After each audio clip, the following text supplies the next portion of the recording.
Renovating an old Stuart steam engine. Part 1. The overview. I bought this old neglected Stuart Number 4 steam engine via eBay. It looked very rusty and unloved. A perfect renovation project. How much work will it require to make it run well and look good? An ideal project, methinks, for a short video series. When I first saw the photographs of this on eBay, I was quite impressed by the way it was made. You could see that a proper engineer had made this. Look at the oil cups, they are not commercial items, they've been manufactured at the same time the engine was being made. Before rotating it, and definitely before running it, I applied oil to all of the moving parts. I noticed that the pulley is loose on the end of the crankshaft. Having a 3-step pulley is a bit odd. I've never seen one on a steam engine before. Normally, if you're going to drive anything, you use a flat belt from the flywheel. But there's a first time for everything. This engine is very well made. The more I look at it, the better it gets. There's a bit of a chunk out of the flywheel, but thankfully only one, and I can possibly get away with remachining part of the flywheel to get rid of this. The method of construction is not as per drawing. Both the valve fork and the crosshead pins use split pins, which is a real belt and braces approach, and it's not easy to do. If you think about it as you look at this image, the hole through the nut and the crosshead pin is in exactly the right place. The hole must have been drilled whilst it was being made, definitely prior to assembly.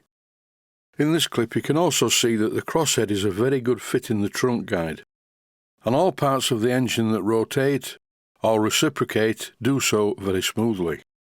These studs are not long enough. I'll make some new ones. And also I will mill out the centre of the steam chest cover to make it look a lot better, because it looks really rough like this. A Stuart Number 4 is a large Stuart Number 10, but it doesn't have the S cast into the steam chest cover. I quite like the way the piping's been made, particularly the exhaust pipe. This has a bracket silver soldered to it, which in turn is bolted to the bed plate using one of the mounting bolts. In this clip I'm having a look at how well made the lubricators are. The little caps are a perfect fit, not too tight and not too slack.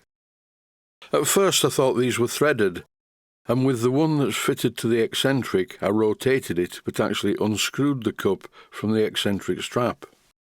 I'm tempted to fit glass oilers to this engine, but I don't think so. These are so well made they deserve to be left in place, and they all look more or less the same. Whoever made this engine really knew what they were doing. The engine is very dirty and has bits of spider webs here and there on it. The feet of the box bed are quite rusty. This will need some attention. I will remove the paint in this area, get rid of all the rust and then repaint it properly. Having a look underneath the engine, I noticed that the big end nuts are quite different to each other. One is a standard nut and long bolt, but the other one is a lubricator. I'll show this lubricator in detail once I start to take the engine apart. There is no perceivable play anywhere in the engine. It's very, very well made. I think it's time to see whether it works using compressed air. I remove the caps from the oil cups and fill them with oil. As usual, I am using compounded bearing oil that I buy in 5-litre cans from Hallett Oils. I use a lot more of this oil than I would have first thought I would do. I always add rapeseed oil, or canola oil as it's known, to the oil mixture. Not a lot, just a small amount. This works as an anti-friction additive. If you're using it though, make sure you buy the first pressing stuff. You can buy it from the supermarket. I learnt about this from 2 distinctly different sources. I was first told about the properties of canola oil, or rapeseed oil, by 2 people. One was a scientist who worked at an oil refinery. I happened to be there fixing the computer system. When I mentioned this to my friend, the late Bernard Walker, because he wasn't late at that time, he used to work on the railways, and he said, yes, we called it the special stuff. It was added to the oil when wheel bearings or inner connecting rods were running hot. I think this engine is quite old. I can't really date it. Look at the drain cocks, they're nothing like the modern ones. The end part of them is concave. I don't know why, but they look quite good, and they both seem to work very well.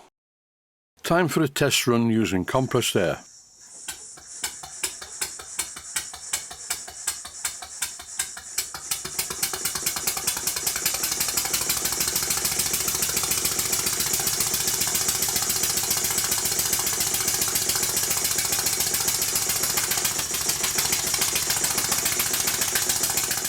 I cannot believe how well this engine runs. I haven't done anything at the timing yet, and I can tell you that it is slightly out, ever so slightly. I'll put this right in due course. It hesitates as it goes over top dead centre, which is a sure sign that the eccentric is not in the right place. Time for a bit of real slow motion.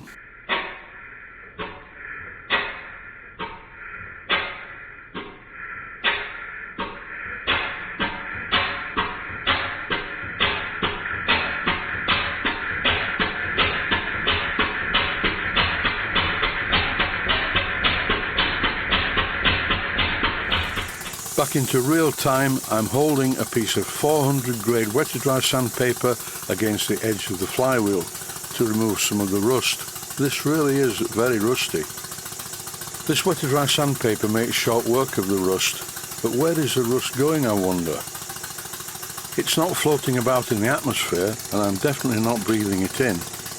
All of the rust ended up on the bench underneath the flywheel. Once I cleaned the rust from the flywheel, I wiped it off the bench using a cloth. And that is it for part 1, the overview. Stay safe, stay healthy, thanks for watching, and I hope you found it useful. Please take the time to visit my Mainsteam Models website and click on the section of the website that says Video Playlists. And by doing that, you can find other videos that you may like to watch. And by using the playlists, you can actually watch the videos back to back.